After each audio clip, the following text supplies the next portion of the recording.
Hi, you are watching The Savera. This is Amarpal Singh. Today we are having with us a Ludhianvi, Manav Sachdeva.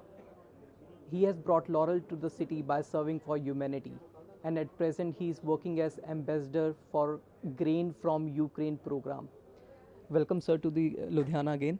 It's my great pleasure to be with you. Thank you for Sir, can you just brief about this Grain from Ukraine program? absolutely. The Grain from Ukraine program is a program that essentially takes the extra grain that Ukraine is, as I've told before, Ukraine is a breadbasket of Europe, or it used to be the breadbasket of Europe, just like Punjab is the breadbasket of India, or always has been.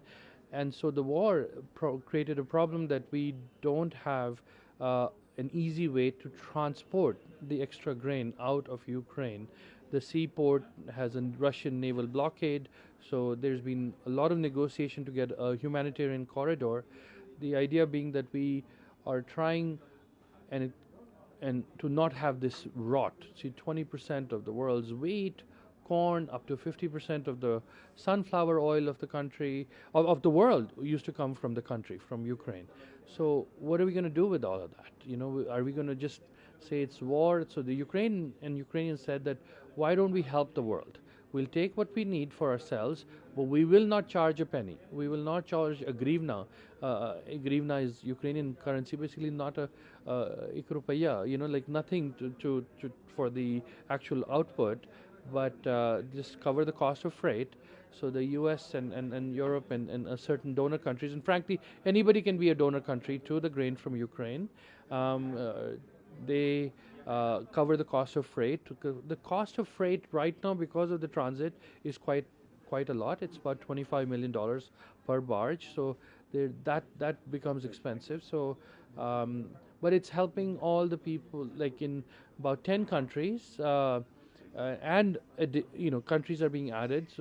8 out of those are in Africa, and 2 are in Yemen and Afghanistan, and we're trying to expand to areas around here as well, like places that are in conflict or difficulty, like Myanmar or parts of our neighborhood. Let's not name countries just yet before we negotiate.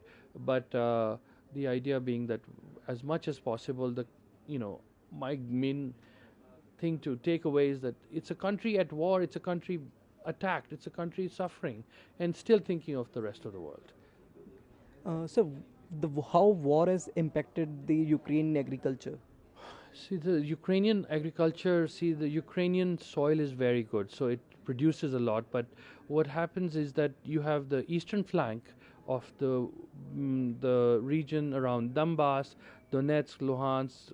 You know, Crimea has already been taken over. So the eastern flank that is closer to Russia, the more it gets encroached or attacked, the harder it is to harvest and so let's call it a third of the country is affected in terms of agricultural production and definitely harvest and to be able to get it out towards the world. Even with but even with that, the 2/3 are more than enough for us to for Ukraine to take care of its needs and still have something like so about 170, just to give you an example, 170,000 tons of wheat already have been exported. So that's 1,70,000 tons of wheat plus every other kind of agriculture, so barley, sunflower, other production. It's a very fertile land, so 2/3 of it is there, but a third has been terribly affected. As far as life in Ukraine affect, the whole country is affected. It's not easy to. Okay, so the west of Ukraine, closer to European borders, is slightly less affected because it has the ability. It's just how distance works. Like if you have war here, you have Kashmir and Punjab that faces the brunt of wars. We know this from our own history, partition and post that 65, 71, whatnot. But the effect of war is felt everywhere. So there's a lot of sadness. Women and children are missing. Just think of it: 10 million. It's a country of 40 plus million. 10 million out of them are refugees all across the world. So 1/4, one in every 4 is now a refugee. You can imagine what that does to a country. The smiles go away. The sort of effect of on the streets is palpably felt when you see less women, less children mostly, men are in the front lines, women are also in the front lines, but it is an effect. What is the purpose of your visit and what is your message? Yeah, absolutely. Thank you for that. The purpose of the visit is to highlight that Ukraine as a country is worthy of Punjabi or Indian sympathies, Indian understanding. We are well and truly beyond the moment of the 1991 fall of the Soviet Union. We should not confuse Russia and Soviet Union. These are independent countries. We need to understand that this is a country that is suffering. It's fighting for its freedom like we did in 1947. But more than that, my bigger message is really apolitical. Away from politics, it is about grain. Just like Ukraine does not make a difference with, another person asked me about Gaza. It does not make a difference whether it's a Gazan who's hungry, or a Yemeni who's hungry, or an Afghan who's hungry, or a Kenyan who's hungry. As my dear friend Mr. Sonu Niriba, he said that 80 plus countries have people living who don't have enough to eat on a daily basis. There's nutrition problems, or there's basically severe lack of grain for just satisfying basic nutritional needs. So Ukraine's like very simple about it. Like, let's support everybody who's suffering. जो जैसे पंजाबी कहने खुद ते गुजरदी तो दूध समझ आती है. As when it happens to you, you understand the others. Maybe more and more, it was always a large-hearted people and large-hearted country, and now it's going through even worse problems. It really wants to help the world, and my main message is we should really appreciate that, really respect that it's a country going through so much, and it wants to support and help people who are poor or difficultly, suffering.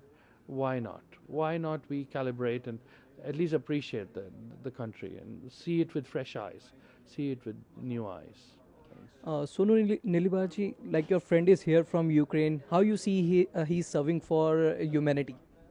I think Manav Sachdeva is doing a great job. In fact, in the morning when we were discussing, and when you look at it, we are so blessed that we live in a free country. We can think freely, and every morning we don't have to wait that might be a drone attack. We're staying with our families, and when 25% of your population is displaced, your women and children are somewhere in refugee camps, it is a nightmare.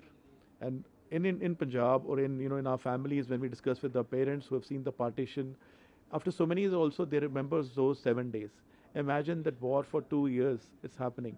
And I just pray to God that there is peace and prosperity everywhere in the world, that people don't suffer and humanity lives like humanity. And I think people like Manav, who are doing service to humanity, they're doing a great job, and we should pray for their well-being, because anyway they are carrying our Indian flag. So wherever Manav goes, everybody knows he's Indian. Maybe he's helping the Ukrainians, or maybe he's serving, as a bread basket to the African countries who don't have any food. They are dying of starvation. He's doing, I would say that we are blessed to have friends like Manav, and we are motivated. Thank you. So you are watching The Savera, Amarpal Singh with cameraman Manoj Sidhu.